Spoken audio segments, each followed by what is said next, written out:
Bonjour à tous, c'est Jean-Luc Haut sur sa chaîne YouTube. Aujourd'hui, nous allons parler de physique nucléaire et notamment de l'énergie noire qui ébranle la cosmologie. Les dernières données de la mission DAISY révèlent que, loin d'être une constante, l'énergie noire semble évoluer au fil du temps, une découverte majeure qui pourrait éclairer d'autres énigmes cosmologiques comme la masse des neutrinos, la mesure de l'expansion de l'univers et pourquoi pas l'antimatière. L'énergie noire livre enfin quelques-uns de ses secrets sous le regard de DAISY, Dark Energy Spectroscopic Instrument. La collaboration internationale vient de publier un deuxième lot de données 4 ans après la mise en route de l'instrument installé à l'observatoire de Kick Peak en Arizona, aux États-Unis. Ces résultats confirment une tendance déjà observée en avril 2024, l'énergie noire, responsable de l'accélération de l'expansion cosmique, ne serait pas une constante, mais une force en évolution.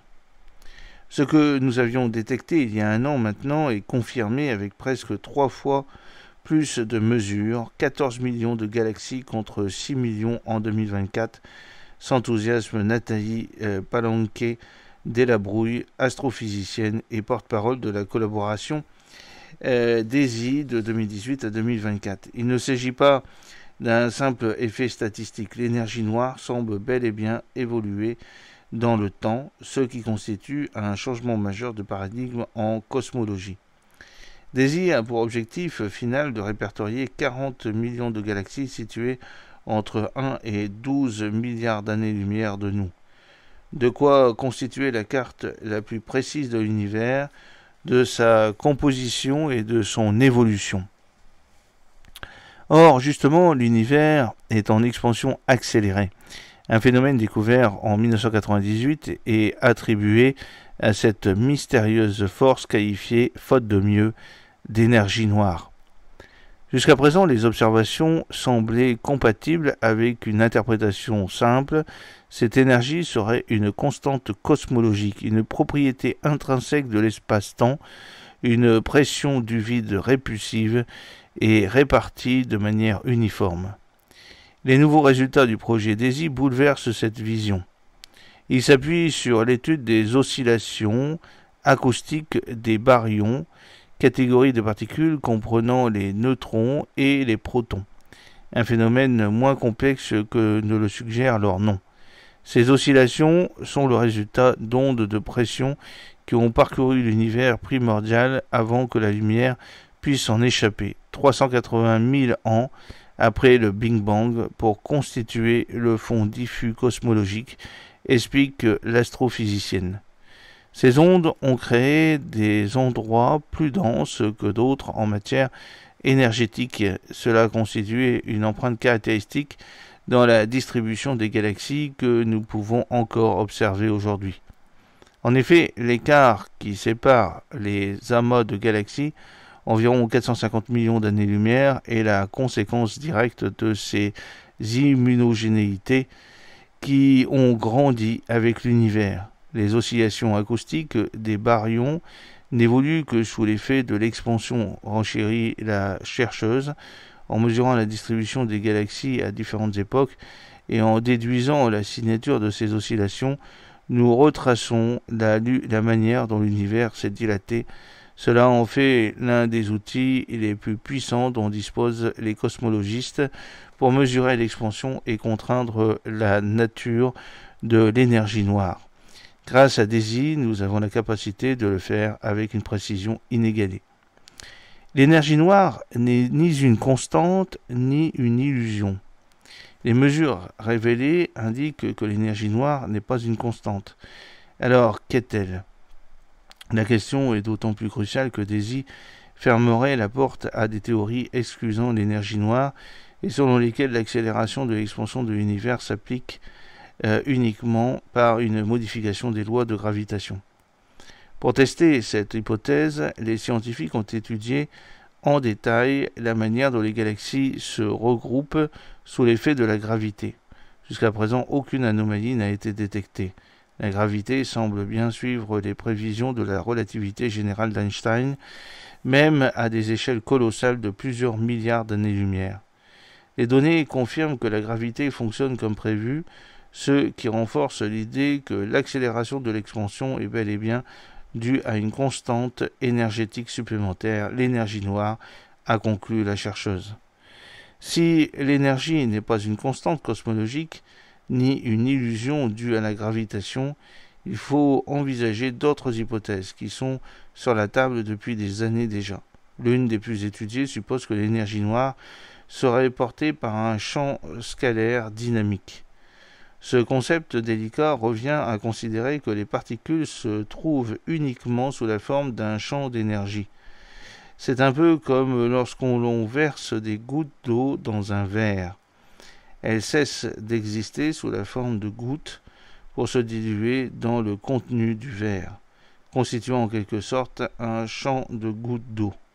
L'avantage de la théorie des champs, c'est que l'on peut trouver des configurations où la pression exercée par le champ est effectivement répulsive, une caractéristique fondamentale de l'énergie noire.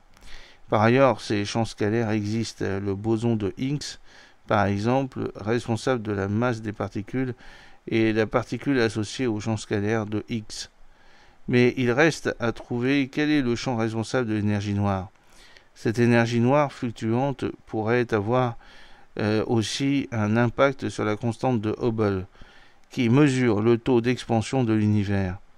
Nos résultats sont une piste prometteuse pour comprendre pourquoi les différentes méthodes de mesure de la constante de Hubble ne s'accordent pas parfaitement, précise Nathalie Palanquet-Delabrouille.